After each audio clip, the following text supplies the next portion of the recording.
नमस्कार दोस्तों, मैं रवि आपका स्वागत करता हूं हमारे चैनल बैकबेंचर्स अरीना पर। तो चलिए स्टार्ट करते हैं जल्दी से हमारा इम्पॉर्टेंट क्वेश्चंस जो कि कंपार्टमेंट एग्ज़ाम के लिए हमारे 2020 के लिए आने वाले हैं। एक ही दिन बचा हुआ है, सॉरी थोड़े दिन पहले डालना था वीडियो, पर कुछ कारणों की वजह से ये वीडियो डाल नहीं पाया था मैं। तो अब ये वीडियो आपके लिए अपलोड कर दे रहा हूँ। एक दिन है, आप ज़रूर देखिएगा इस वीडियो को, पूरा देखिए। जितने भी MCQs हो सकते हैं आपके पूरे पेपर में, सारे के सारे MCQs यहाँ पे मैंने सॉल्व किए हैं। तो ये इम्पॉर्टेंट हैं, सारे के सारे मल्टीपल चॉइस क्वेश्चंस हैं 1 मार्क के लिए। चलिए फर्स्ट चैप्टर का सबसे पहले देखते हैं, जो कि है रिलेशन एंड फंक्शन। तो चलिए हमारा फर्स्ट क्वेश्चन देखते हैं। ये एक फिल इन द ब्लैंक्स है। A relation in a set A is called dash relation if each element of A is related to itself. तो इटसेल्फ वाला जब हम इक्विवेलेंस रिलेशन करते हैं तब हमने ये सारे रिलेशन देखे हुए हैं, रिफ्लेक्सिव, सिमेट्रिक, ट्रांजिटिव। रिफ्लेक्सिव का मतलब क्या होता है, खुद के साथ, तो वही है यहाँ पे भी रिलेटेड टू इटसेल्फ, इसीलिए क्या होगा रिफ्लेक्सिव। ये बहुत इंपॉर्टेंट है, आप ज़रूर इसको देख लीजिएगा, याद कर लीजिए। नेक्स्ट इसी में एक क्वेश्चन था जिसमें कि पूछा गया था relation R in the set 1, 2, 3 given by R. यहाँ पे इसके रिलेशन का सेट दिया हुआ था कि 1, 2, 2, 1, 1, 1। अब आप कहोगे सर ये इसके ऑप्शन देखिए, symmetric, transitive but not reflexive, reflexive and symmetric but not transitive, symmetric but neither reflexive not transitive and equivalence relation. तो अब इसमें करेंगे क्या, रिफ्लेक्सिव का मतलब क्या होता है, खुद के साथ। तो यहाँ पे आप देख पा रहे होगे तो 1, 1 ही खुद के साथ रिलेशन बना रहा है। तो ये रिलेशन एक ही को नहीं बनानी चाहिए थी, तीनों को बनानी चाहिए थी, 2, 2 भी और 3, 3 भी। अगर रिलेशन के सेट में 2, 2 और 3, 3 भी होता तब ये रिफ्लेक्सिव होती। तो इसीलिए ये रिफ्लेक्सिव नहीं है। क्लियर है। सिमेट्रिक 1, 2, 2, 1 यही एक बन सकता है, तो इसीलिए ये क्या है, सिमेट्रिक है। क्लियर है।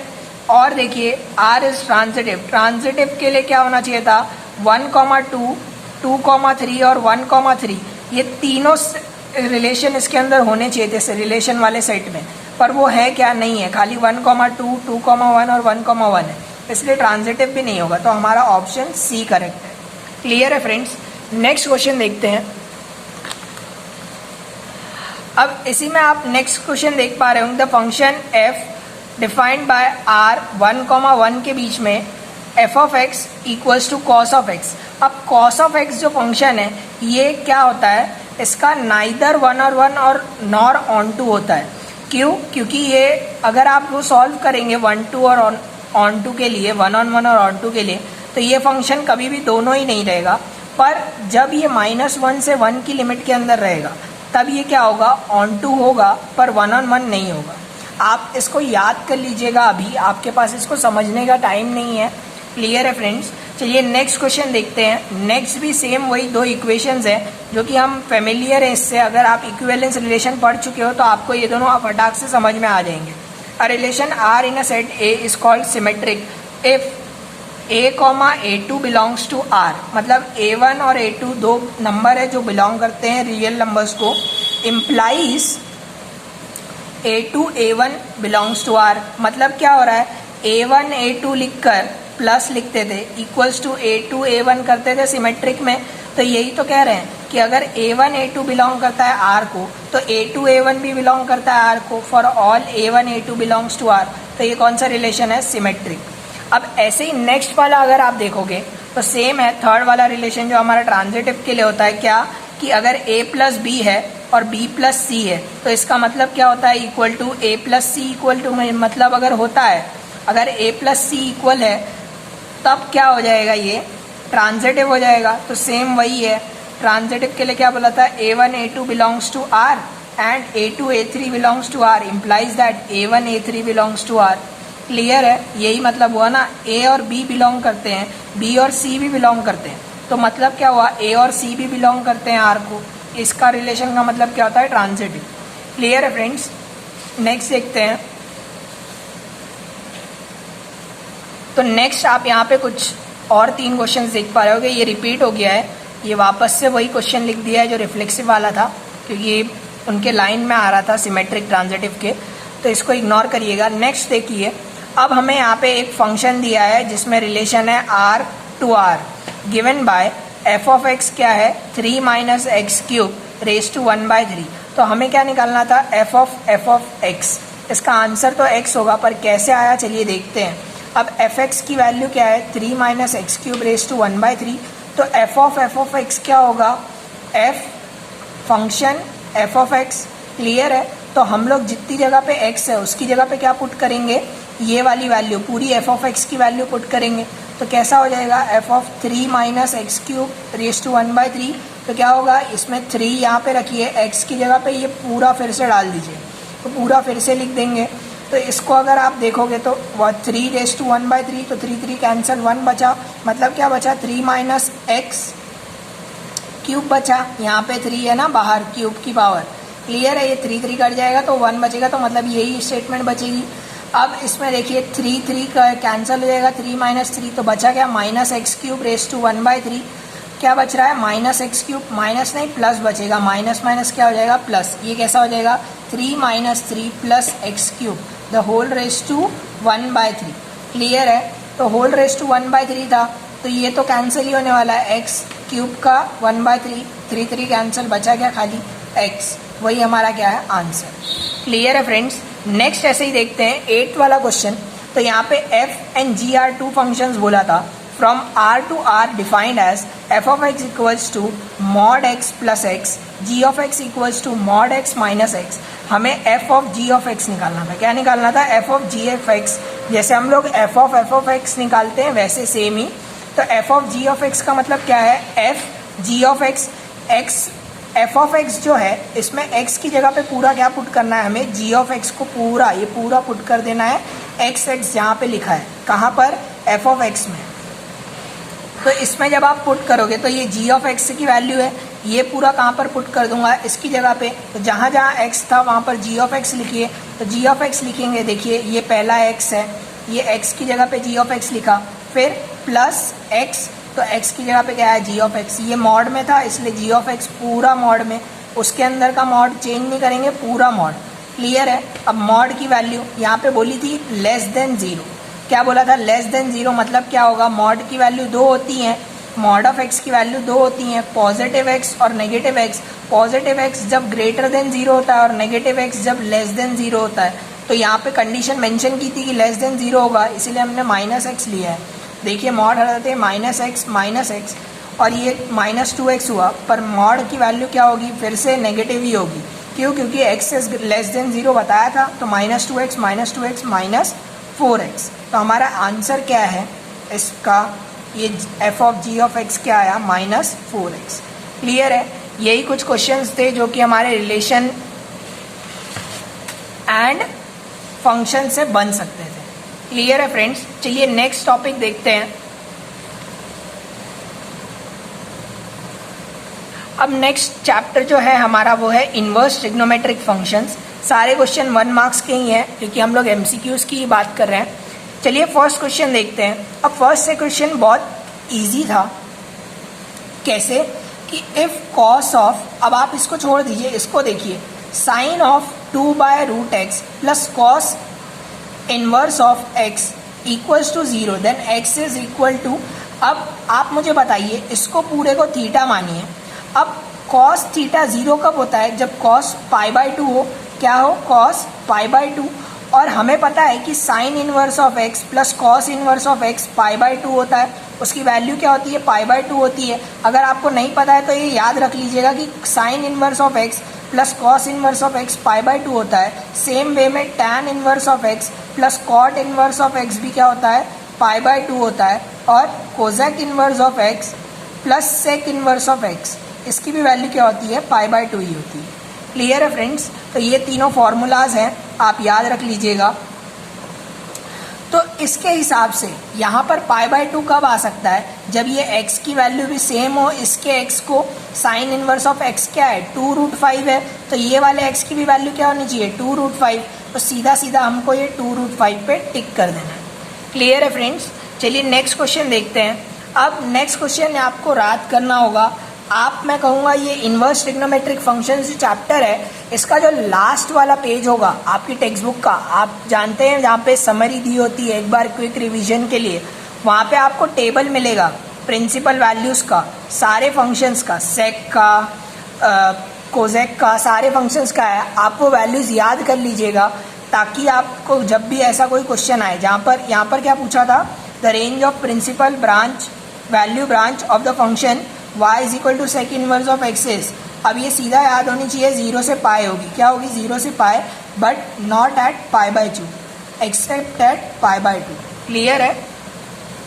इसी में और एक और करके क्वेश्चन दिया हुआ था, वो क्या था, the principal value of cos inverse of -1/2 is.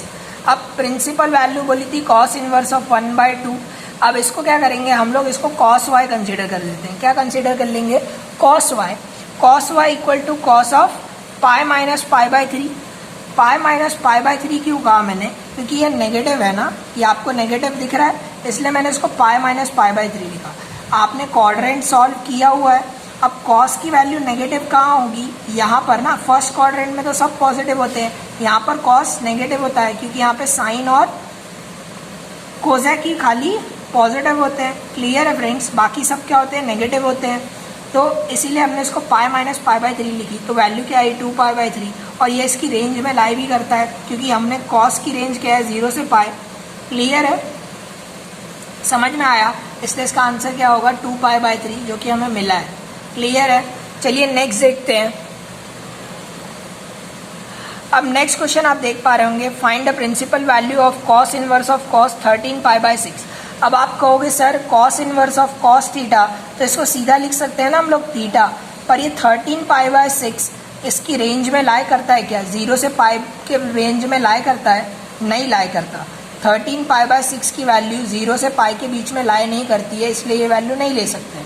तो हमने क्या किया, इसको y कंसीडर कर लिया। y कंसीडर करने पे cos ऑफ 13π/6 की वैल्यू क्या आ जाएगी, cos y। cos ऑफ 13π/6 को मैं ऐसे लिख सकता हूँ 12π/6 प्लस π/6।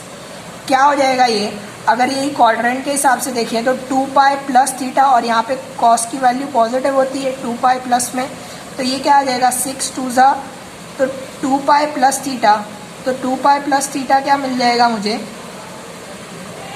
2π प्लस थीटा क्या मिल जाएगा, कॉस थीटा मिल जाएगा, which is equal to cos y. तो y की वैल्यू क्या आई π/6। अब आप देखिए y is equal to 13π/6 does not belong to 0, pi, पर y is equal to π/6 belong करता है 0, पाई को, तो यही हमारी प्रिंसिपल वैल्यू हो जाएगी। तो फोर्थ वाला हमारा आंसर राइट है। क्लियर है फ्रेंड्स। नेक्स्ट ऐसे सेम वे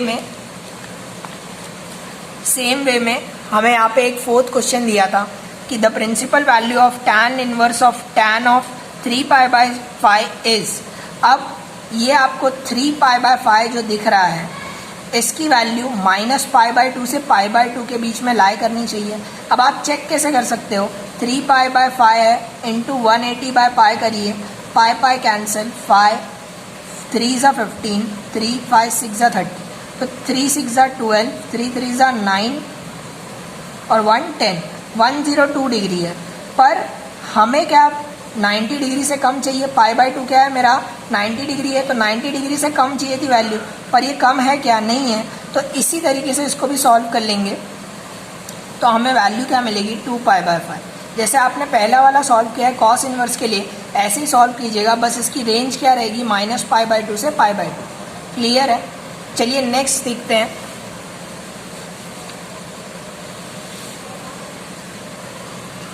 अब नेक्स्ट हमारा आता है फिफ्थ क्वेश्चन, जो कि सेम वैसा ही है, the value of tan inverse of tan of 7π/6। अब वहाँ पे प्रिंसिपल लिखे या ना लिखे, आपको इसी के लिए सॉल्व करनी है, प्रिंसिपल वैल्यू के लिए ही सॉल्व करनी है। क्लियर है, तो आपको रेंज पता है -π/2 से π/2। अभी आपने लास्ट क्वेश्चन देखा था, वो यहाँ से आप देख सकते हैं कैसे सॉल्व करना है। तो हम क्या करेंगे, tan inverse of tan of 7π/6 को y कंसिडर कर लेंगे, तो tan ऑफ 7π/6 क्या हो जाएगा, ये tan इनवर्स वहाँ जाके tan बन जाएगा, tan of y। tan of 6π/6 plus π/6 लिखूँ इसको, चलेगा, तो ये क्या हो जाएगा tan of pi plus theta, और क्वाड्रेंट रूल के हिसाब से ये पाई है मेरा, ये वाली लाइन क्या है यहाँ पर पाई है, तो पाई प्लस थीटा, तो यहाँ पे tan पॉजिटिव कॉट पॉजिटिव, इसीलिए मैंने इसको पाई प्लस थीटा लिखा है। तो पाई प्लस π/6 क्या हो जाएगा, tan π/6 ही होगा।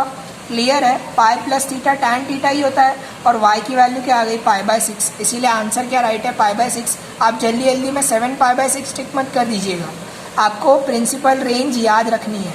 क्लियर है? वो टेबल एक बार देख लीजिएगा, पूरा का पूरा जितना भी आपको उसमें वैल्यूज़ दी होंगी, 6 वैल्यूज़ ही हैं, आप उसको पूरी की पूरी याद कर लीजिएगा। चलिए नेक्स्ट क्वेश्चन देखते हैं, 6th वाला। The value of tan inverse of 1/2 cos inverse of √π/3 is. अब आप सोचोगे कि ये बहुत बड़ा सम है, बहुत इजी है। देखिए आपको बताता हूँ, आपको क्या करना है, इस पूरे पार्ट को क्या पुट कर देना है, थीटा। इसको थीटा कंसिडर कर लीजिए। तो ये 2 उस तरफ चला जाएगा तो 2 थीटा, और ये cos इनवर्स भी उस तरफ जाएगा तो cos 2 थीटा की वैल्यू क्या हो गई, √π/3।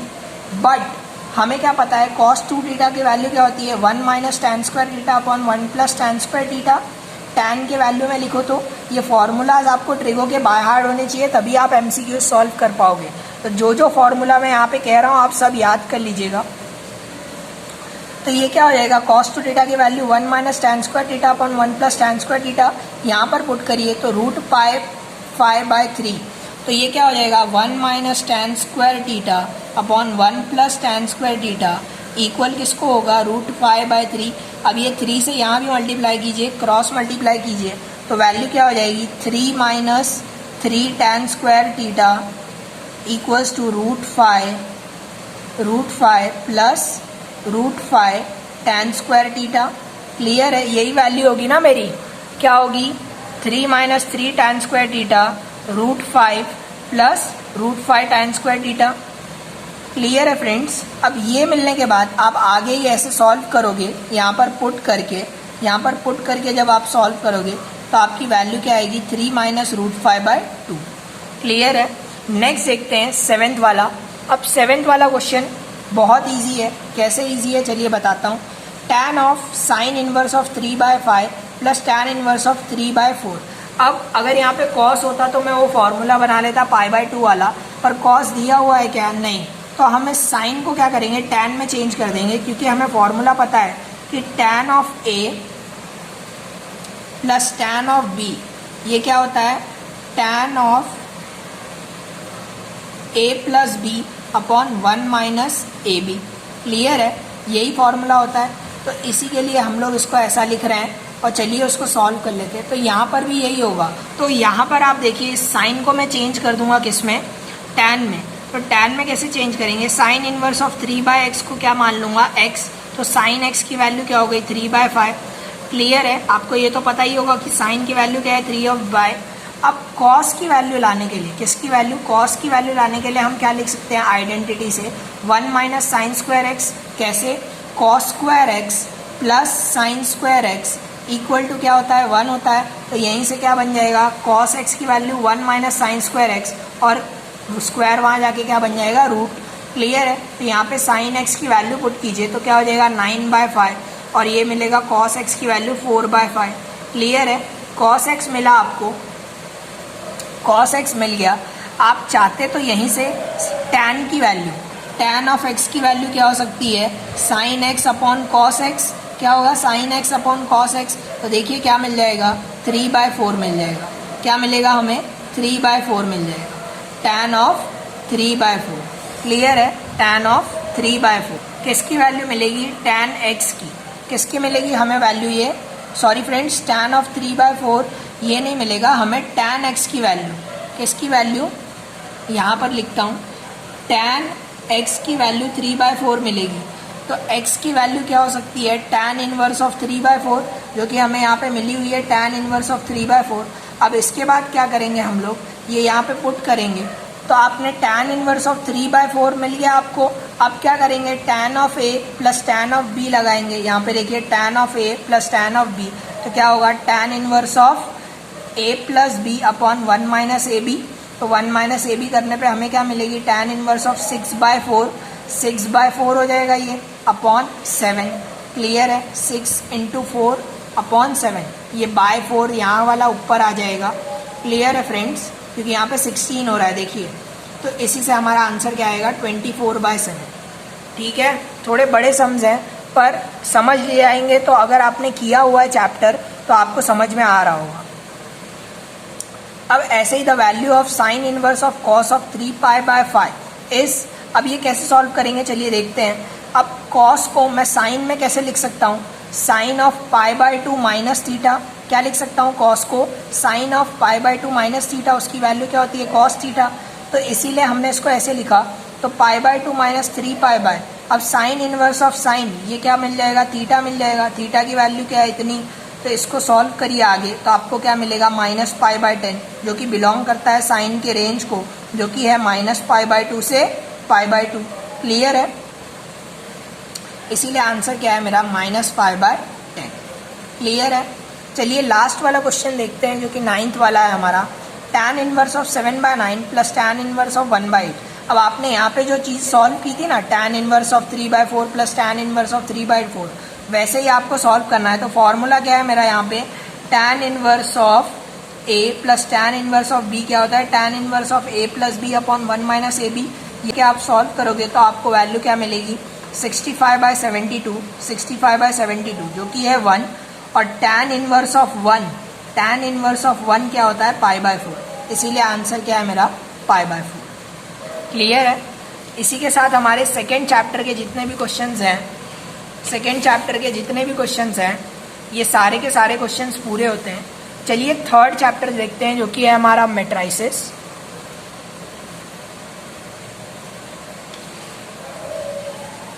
अब थर्ड चैप्टर में सबसे पहला क्वेश्चन जो था हमारा, वो था on applying elementary column operation C2 minus 3C1, मतलब column 2 minus 3C1 in the matrix equation.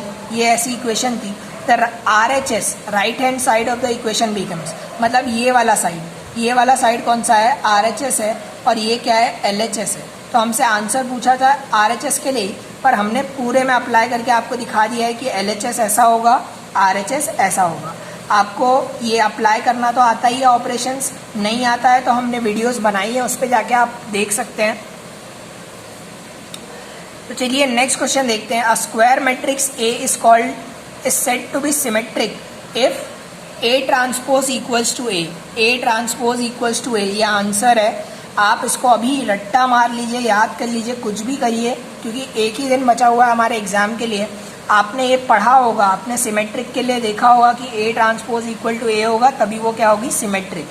Clear है। नेक्स्ट क्वेश्चन जो था इसी में और था, और क्या है कि इफ एक रो मैट्रिक्स दिया हुआ है जिसका ऑर्डर क्या होगा, 1 क्रॉस 3, एक रो 3 कॉलम। ऐसे ही एक कॉलम मैट्रिक्स दिया है जिसका ऑर्डर क्या होगा, 3 रो 1 कॉलम। तो हमारा जो मल्टीप्लाई करने पे मैट्रिक्स बनेगा वो कौन से ऑर्डर का बनेगा, 1 क्रॉस 1 का, मतलब एक रो 1 कॉलम का। अब हमें कह दिया था कि ये मल्टीप्लाई करने पे वैल्यू क्या है, 0 है, तो 0 इज अ नल मैट्रिक्स। तो वैल्यू ऑफ k पूछी थी, तो क्या करेंगे, सीधा सीधा इनको मल्टीप्लाई करिए। First row multiplied by first column, तो 3 2 ज़ा 6 माइनस 2k, तो माइनस 2k, तो वैल्यू क्या आ जाएगी, 3। क्या है इक्वेशन हमारी, क्या आया हमें यहाँ पे, क्या मिला, 6 माइनस 2k इक्वल्स टू 0। तो k की वैल्यू क्या हो जाएगी, k की वैल्यू 6/2, तो क्या हो जाएगा, 3। क्लियर है। नेक्स्ट यहाँ पे देखिए थर्ड क्वेश्चन, बहुत ही इजी क्वेश्चन पूछे जाते हैं मैट्रिक्स से, आप 15 के 15 मार्क्स पूरे स्कोर कर सकते हैं फ्रेंड्स। इफ यहाँ पर ऐसा एक दिया हुआ है, ये मैट्रिक्स कहिए या डिटर्मिनेंट कहिए, कुछ भी बना सकते हैं आप। यहाँ पे मैट्रिक्स बना देता हूँ इसको। अब ये ऐसा एक मैट्रिक्स था, तो हमें इक्वालिटी ऑफ मैट्रिसेस से पता है कि करस्पॉन्डिंग एलिमेंट यहाँ से यहाँ वाला, ये A11 है तो यहाँ का भी A11 इक्वल होंगे। तो इससे भी देख सकते हो, या फिर आपको दिमाग लगाया होगा, पहले देखा होगा, तो ये वाले से ये वाले को इक्वल करिए, तो x की वैल्यू सीधी क्या है, -2, और हमें यही पूछी थी, then the value of x is -2। Clear है, बहुत ईजी सम था। नेक्स्ट देखते हैं। अब A is a square matrix such that A² equal to A बोला था, then I minus A the whole cube plus A की वैल्यू पूछी थी, किसकी, I minus A the whole cube plus A। अब I minus A the whole cube plus A, अब इसको हम लोग कैसे लिख सकते हैं, A minus b the whole cube का फॉर्मूला लगाऊंगा, तो वो क्या होता है, A³ minus B³ minus 3A² plus 3AB², ये आपको याद ही होगा। तो ये फॉर्मूला आप याद कर लीजिए, नहीं याद है तो ये याद करने के बाद आप इसमें अप्लाई करेंगे, तो ये क्या हो जाएगा, I³ minus A³ minus 3I² plus 3IA²। अब I³ की वैल्यू क्या हो जाएगी, 1I हो जाएगी। क्यों, क्योंकि I मैट्रिक्स का वैल्यू क्या होता है, 1 होता है, हमें पता ही है। आइडेंटिटी मैट्रिक्स, तो ये आई लिख लूंगा इस पे, और ए क्यूब को मैं कैसे लिख रहा हूँ, ए स्क्वायर इंटू ए, क्या लिख रहा हूँ, ए स्क्वायर इंटू ए, और ए स्क्वायर की वैल्यू हमें पता है क्या है, वो ए गिवन थी हमारी, तो ए स्क्वायर की जगह पे ए लिखिए, तो ये ए इंटू ए फिर से ए स्क्वायर बन गया। अब यहाँ आप देख पा रहे होंगे तो -3ia प्लस 3ia, तो ये दोनों कैंसिल हो जाएगा, और ए स्क्वायर फिर से क्या बन जाता है, ए, तो ऑप्शन कौन सा राइट है, i माइनस ए। क्लियर है। नेक्स्ट चलिए देखते हैं फिफ्थ क्वेश्चन हमारा। अब फिफ्थ क्वेश्चन क्या था, अब if A is a matrix of order 3x2 then the order of the matrix A transpose, इसको ए डैश भी लिख सकते हैं, ए ट्रांसपोज भी लिख सकते हैं। इस क्या होता है, रो को हम लोग कॉलम्स में बदल देते हैं, तो कितने रोज थे, 3 रोज थे, तो वो क्या बन जाएंगे, अब कॉलम बन जाएंगे 3 कॉलम, 2 कॉलम, अब क्या बन जाएंगे, 2 रोज बन जाएंगे। मतलब जो ऑर्डर दिया होगा उसी को उल्टा कर देना है, 3x2 है तो 2x3, किसके लिए, सिर्फ ट्रांसपोज के लिए। लास्ट हमारा क्वेश्चन देखिए 6th वाला, a square matrix A is said to be skew symmetric. Symmetric के लिए हमने देखा था अभी वो क्या था कि ए ट्रांसपोज इक्वल टू ए होता है, और स्क्यू सिमेट्रिक के लिए क्या होता है, A transpose equals to minus A, क्या होता है, A transpose equals to minus A. तो ये भी इंपॉर्टेंट है। तो आपको इस पेज में मैंने 2 इंपॉर्टेंट बातें बताई, कौन कौन सी, कि ये 3 मान लीजिए कि A is a square matrix, क्या क्या देखा हमने, A is a square matrix of order 3x2 then the order of the matrix A dash, ये वाला इंपॉर्टेंट है। फिर A is said to be symmetric if A transpose equals to A, और A is a square matrix if skew symmetric if A transpose equal to minus A. Clear है। चलिए और कुछ questions हैं जो कि इस पे देखते हैं। तो फ्रेंड्स, मैंने वीडियो पहले डालने वाला था, पर कुछ रीजंस की वजह से प्रिपरेशन में थोड़ी देर हो गई थी, उसकी वजह से हमें ये वीडियो आज अपलोड कर रहा हूँ। द मैट्रिक्स, ये ऐसा एक मैट्रिक्स दिया था, इज नॉट इन्वर्टेबल फॉर। अब नॉट इन्वर्टेबल फॉर ऐसा कोई क्वेश्चन आएगा तो मतलब क्या है कि उसका इन्वर्स एग्जिस्ट नहीं करता। क्या एग्जिस्ट नहीं करता, ए इन्वर्स एग्जिस्ट नहीं करता। अब ए इन्वर्स एग्जिस्ट नहीं करता मतलब डिटर्मिनेंट क्या है, 0 है। ये जानता हूँ डिटर्मिनेंट का क्वेश्चन है, पर यहीं पे सॉल्व कर लेते हैं। डिटर्मिनेंट क्या है, 0 है। तो इस पूरे वैल्यू को, इसको डिटर्मिनेंट में लिखेंगे, इक्वल टू 0 करेंगे, एक्सपैंडिंग अलॉन्ग रो 1 करूँगा, तो सॉल्व करने के बाद मुझे लैम्बडा की वैल्यू क्या मिल जाएगी, 1 मिल जाएगी। क्लियर है, इजी था, ये हम लोग डिटर्मिनेंट में पढ़ चुके हैं। नेक्स्ट देखिए कि डिटर्मिनेंट दिया है x 1x2 का है, और यहाँ पे क्या है, सॉरी डिटर्मिनेंट कह रहा हूँ, मैट्रिक्स दिया है 1x2 का है, रो मैट्रिक्स, और एक स्क्वायर मैट्रिक्स दिया है 2x2 का। तो अगर मुझे इनको मल्टीप्लाई करना है, क्या करना है, मल्टीप्लाई करना है, तो सबसे पहले हम देखते हैं कि ये दोनों इक्वल होने चाहिए। क्या दोनों इक्वल होने चाहिए, ये दोनों, पर यहाँ पर तो ऐसा है ही नहीं। तो भी आप क्या करिए, इसको मल्टीप्लाई कर दीजिए। तो x की वैल्यू क्या मिलेगी मुझे, x -2 इक्वल टू 0 मिलेगा। क्या मिलेगा, first row multiplied by first column करिए, तो क्या बन जाएगा, ये x -2 की वैल्यू क्या मिलेगी मुझे, 0 के इक्वल, क्योंकि यहाँ पे 0 मैट्रिक्स है, तो x की वैल्यू क्या हो जाएगी, सीधा सीधा 2 हो जाएगी। क्लियर है फ्रेंड्स। नेक्स्ट चलते हैं 9th वाले पे। a प्लस बी क्या है, 1 0 1 1, a माइनस बी क्या है, -1 0 1 1 -1। देन a की वैल्यू पूछी थी, किसकी वैल्यू पूछी थी, a की वैल्यू पूछी थी। अब देखिए कैसे पता लगाता हूँ मैं यहाँ पे a की वैल्यू, हमें a प्लस बी दिख रहा है, a -2b दिख रहा है, तो मैं इन दोनों इक्वेशन को सब्ट्रैक्ट कर दूंगा, तो a माइनस हो जाएगा, और b -2b क्या बन जाएगा, b -2b क्या बन जाएगा, 3b बन जाएगा। तो 3b की वैल्यू क्या होगी, इन दोनों को माइनस करने पे जो मिलेगी, तो इन दोनों को माइनस करिए, तो 1 -1 1 -1 क्या मिल जाएगा, 2 0 -1 तो -1 1 -0 1 1 -1 2। क्लियर है, ये b मिल गई। 3 को इस तरफ लेके जाएंगे तो 1/3 होगा, 1/3 पूरे में मल्टीप्लाई कर दीजिए, तो 2/3 -1/3 1/3 2/3। क्लियर है। अब किसी भी एक इक्वेशन में b की वैल्यू पुट करिए और a का आंसर आपको मिल जाएगा। तो देखिए यहाँ पे मैंने पुट किया है, तो a इज इक्वल टू ये वाला पार्ट -b, तो -b की वैल्यू जो थी वो पुट की, तो a की वैल्यू क्या मिल गई, 1/3 1/3 2/3 1/3। क्लियर है। नेक्स्ट देखते हैं। नेक्स्ट हमारा जो 10th क्वेश्चन था वो क्या था कि हमें ऐसी इक्वेशन दी थी दो मैट्रिक्स की, बीच में इक्वल दिया था, मतलब इक्वालिटी ऑफ मैट्राइसेस से हमें x प्लस वाई और x माइनस वाई की वैल्यू मिल जाएगी।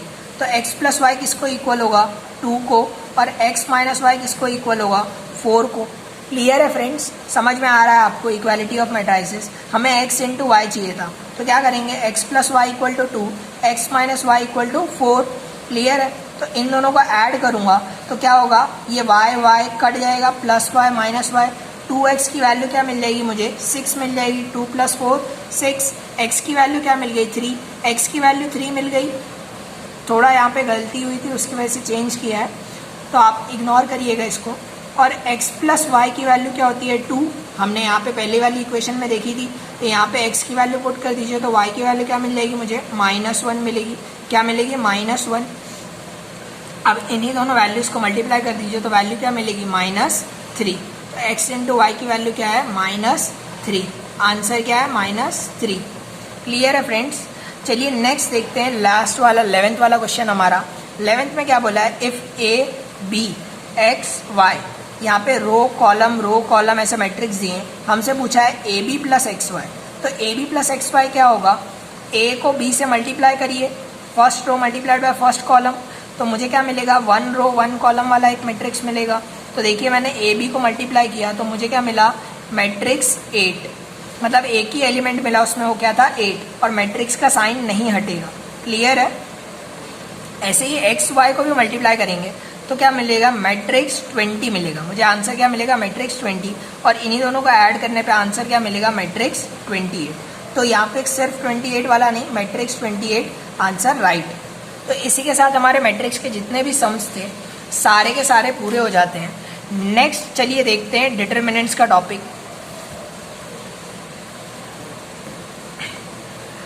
अब डिटरमिनेंट्स पे आते हैं, हमारा 4th चैप्टर है। चलिए इसको स्टार्ट करते हैं, इसका सोल्यूशन।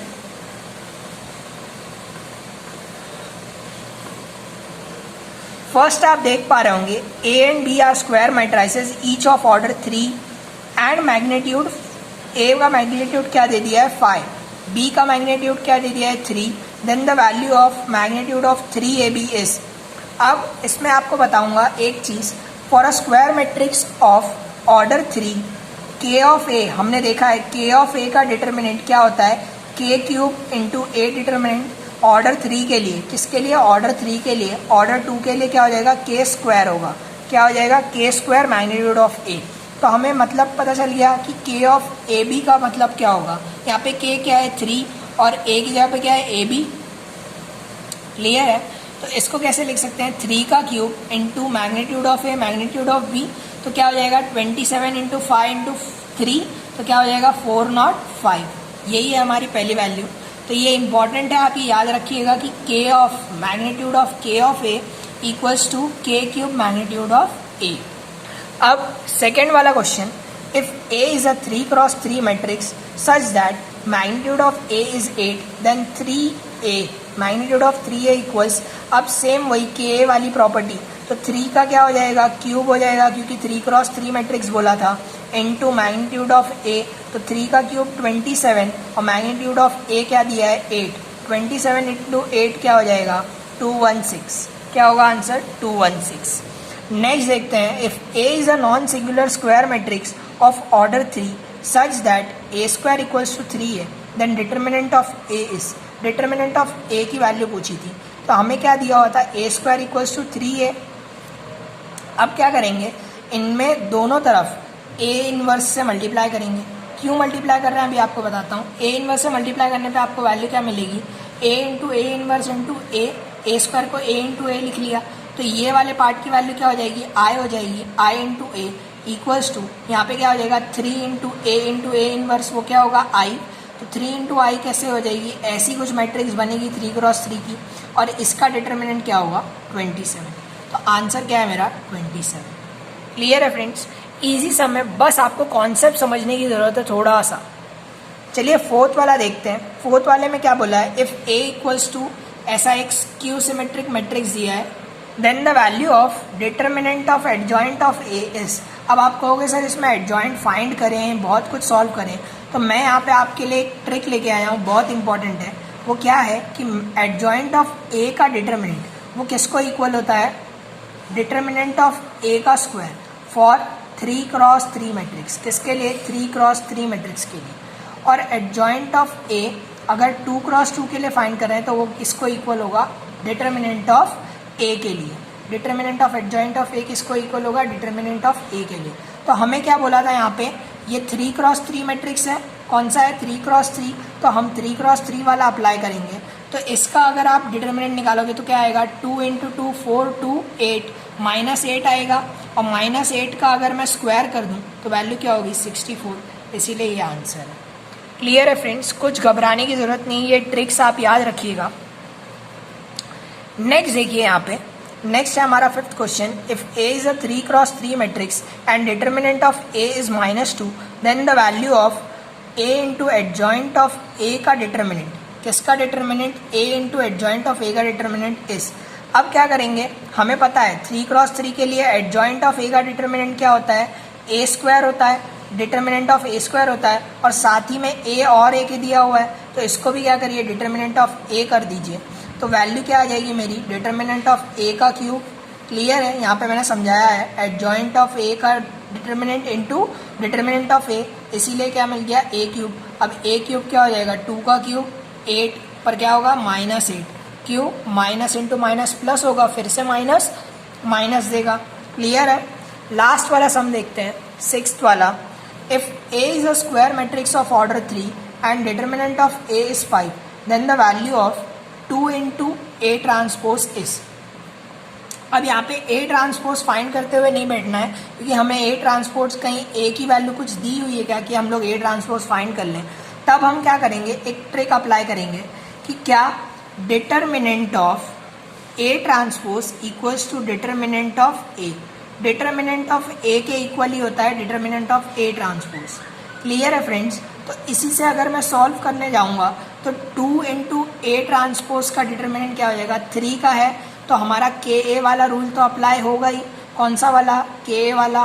तो K³ into determinant of A for 3x3, K³ into determinant of A, और K³ क्या हो जाएगा, 2 था यहाँ पे हमारा K, तो 2 का cube into determinant of A, जो कि इक्वल है किसके, डिटर्मिनेंट ऑफ A के, उसको क्या हो जाएगा 5, 2³ इंटू 5 क्या मिलेगा मुझे, 40। तो आंसर क्या है मेरा, 40। क्लियर है फ्रेंड्स। तो ये ट्रिक्स जो दिए हैं ये आप याद रखिएगा 5th में, 6th में और 4th में। क्लियर है। चलिए नेक्स्ट देखते हैं। अब नेक्स्ट हमारे पास ये 8th क्वेश्चन है। इस पे क्या पूछा गया है, if the matrix A is both symmetric and skew symmetric then A is a. अब अगर कोई मैट्रिक्स सिमेट्रिक भी है और स्क्यू सिमेट्रिक भी है तो ए कौन सा मैट्रिक्स है, जीरो मैट्रिक्स है। कैसे जीरो मैट्रिक्स है, चलिए बताते हैं। सिमेट्रिक के लिए क्या होता है, A transpose equal to A होना चाहिए। स्क्यू सिमेट्रिक के लिए क्या होता है, A transpose equal to -A. Clear है, ये तो आपको पता ही होगा। तो अगर हम लोग 1 और 2 को सब्ट्रैक्ट कर दें, सब्ट्रैक्ट करके हमें वैल्यू क्या मिलेगी, 2a, और वो क्या होगी 0। तो ए क्या है, एक जीरो मैट्रिक्स। क्या है, जीरो मैट्रिक्स। क्लियर है। अब नेक्स्ट क्वेश्चन देखिए 9th वाला। If A is a square matrix of order 3 such that A into adjoint of A क्या है, 10i है। क्या है, 10i है इसकी वैल्यू। तो determinant of adjoint of A is equal to, अब क्या करेंगे, determinant of A into determinant of adjoint of A करेंगे तो ये क्या मिलेगी मुझे, determinant of A into I देगी। क्या देगी, determinant of A into I. ये वैल्यू आप याद रखिएगा, ये वैल्यू आप याद रखिएगा। ये शॉर्ट ट्रिक है। तो इससे हमें डिटर्मिनेंट ऑफ ए क्या मिल जाता है, 10 मिल जाता है। और हमें पता है कि एडजॉइंट ऑफ ए का डिटर्मिनेंट ऑफ ए से लिंक्ड है। कैसे, डिटर्मिनेंट ऑफ ए का स्क्वायर फॉर 3x3। क्लियर है। तो वही करेंगे तो क्या मिलेगी वैल्यू, 100। तो आप देख पा रहे होंगे लास्ट वाले में हमने कब से ये एडजॉइंट ऑफ ए इंटू इसका जितना भी डिटर्मिनेंट निकालना होता है वो किससे निकाल रहे हैं, डिटर्मिनेंट ऑफ ए के स्क्वायर से। क्लियर है फ्रेंड्स। चलिए नेक्स्ट क्वेश्चन देखते हैं। नेक्स्ट हमारा 10th क्वेश्चन है, जो कि है ऐसा कुछ दिया हुआ था। अब इसमें क्या करोगे, आप इस डिटर्मिनेंट को सॉल्व करोगे, +3 करोगे तो x की वैल्यू क्या मिल जाएगी, -1। बहुत इजी है, ये आपको समझाने की ज़रूरत भी नहीं है मुझे। नेक्स्ट देखिए 11th वाला। अब 11th वाले में क्या दिया है, ए दिया है डिटर्मिनेंट ऑफ एडजॉइंट ऑफ ए।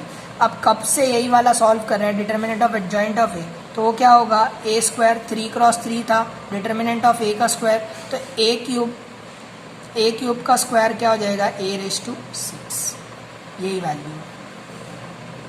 ठीक है, नेक्स्ट देखते हैं। नेक्स्ट आप हमारा देख पा रहे होंगे यहाँ पे एक 12th क्वेश्चन। तो 12th क्वेश्चन क्या है हमारा, ए एक मैट्रिक्स दिया था, बी दिया था और then determinant of A B पूछा था। तो हमें यहाँ पे ए बी करने का फिर सॉल्व करने का टाइम नहीं है, तो क्या करेंगे, ए बी का मतलब क्या है, determinant of A into determinant of B. A और बी का डिटर्मिनेंट क्या है, इसको सॉल्व करिए, 400 माइनस 500, तो क्या मिला -100 मिला। इसका डिटर्मिनेंट ए का, इसको सॉल्व करिए तो क्या मिलेगा 150 माइनस 80 जो कि होगा 70। क्लियर है, तो ये बी का डिटर्मिनेंट मिला। तो इन दोनों की वैल्यू को मल्टीप्लाई कर देंगे तो क्या आ जाएगा -7000, और -7000 हमारा क्या है आंसर। क्लियर है फ्रेंड्स। चलिए नेक्स्ट क्वेश्चन देखते हैं। If A is a skew symmetric matrix of order 3, क्या है, स्क्यू सिमेट्रिक मैट्रिक्स है, then the value of determinant of A is. अब इसको आप याद रखिएगा, डिटर्मिनेंट ऑफ ए इज 0। कैसे, अगर मैं ए ट्रांसपोज करूँगा, क्या करूँगा, ए ट्रांसपोज करूँगा तो उसकी वैल्यू क्या होने वाली है, डिटर्मिनेंट ऑफ ए के इक्वल ही होने वाली है। और स्क्यू सिमेट्रिक मैट्रिक्स के लिए ए ट्रांसपोज क्या होता है, माइनस ऑफ ए होता है। क्या होता है, माइनस ऑफ ए।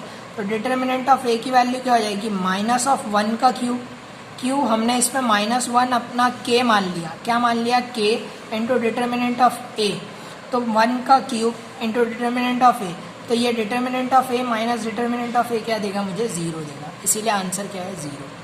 क्लियर है। अब यहाँ पर कुछ मैंने आपके लिए ये इम्पॉर्टेंट फार्मूलाज निकाले हैं जो कि आपको याद रखने हैं। तो यहीं पे जितने भी हमने फार्मूलाज अप्लाई किए थे सारे के सारे मैंने लिखे होंगे, आप ये स्क्रीनशॉट ले लीजिए या फिर एक बार रीड कर लीजिए, या फिर जो करना है लिख रहे हैं लिख लीजिए, पर ये इम्पॉर्टेंट है, इसको याद रखिए। तो अगर आपने स्क्रीनशॉट ले लिया हो तो चलिए नेक्स्ट वाला चैप्टर स्टार्ट करते हैं।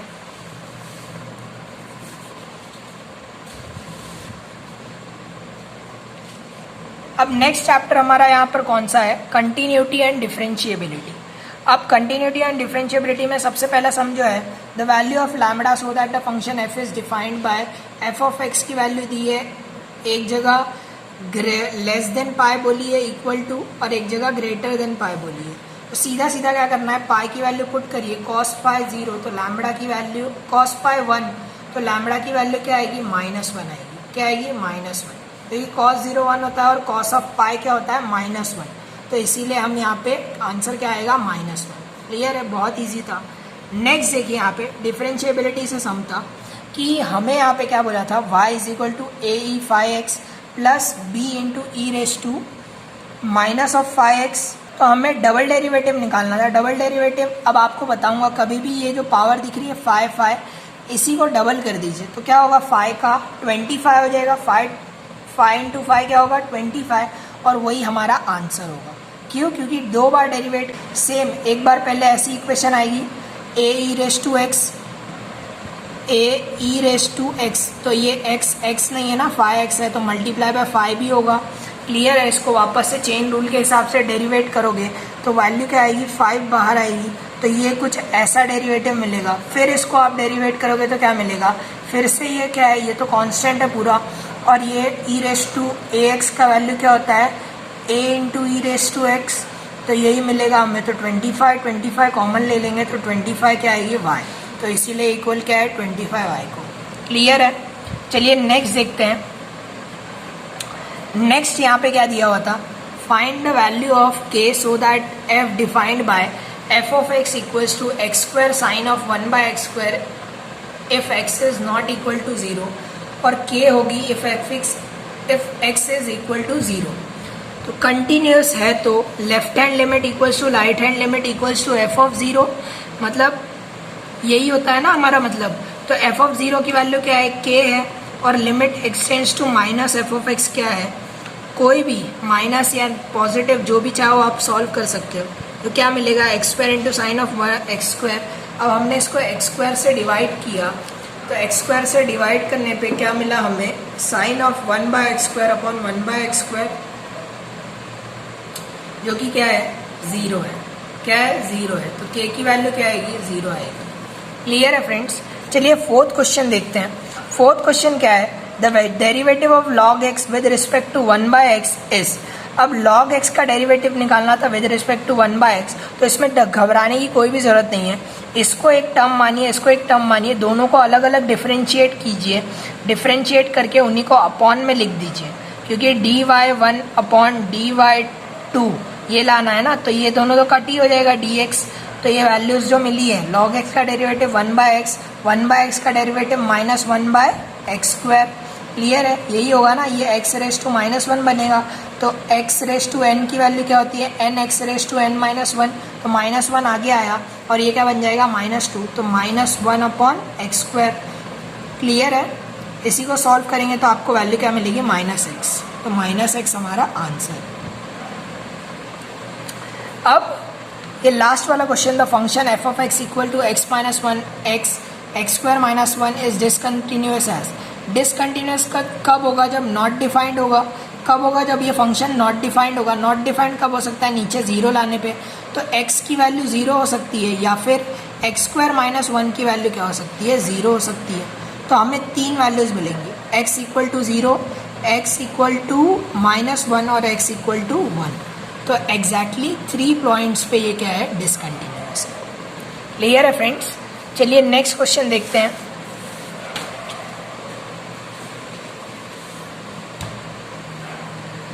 अब नेक्स्ट क्वेश्चन आप यहाँ पे देख पा रहे होंगे। तो सबसे पहले पूछा गया हमें, the greatest integer function defined by f(x) equal to, ये ब्रैकेट मतलब ग्रेटेस्ट वैल्यू ऑफ x 0 से 2 के बीच में इज़ नॉट डिफरेंशिएबल एट। अब इन दोनों पॉइंट्स पे वो इंटीग्रल पॉइंट्स पे ऑलवेज डिसकंटिन्यूअस होती है। तो x की वैल्यू क्या होगी, 1। ये आप याद कर लीजिएगा, 6th वाला।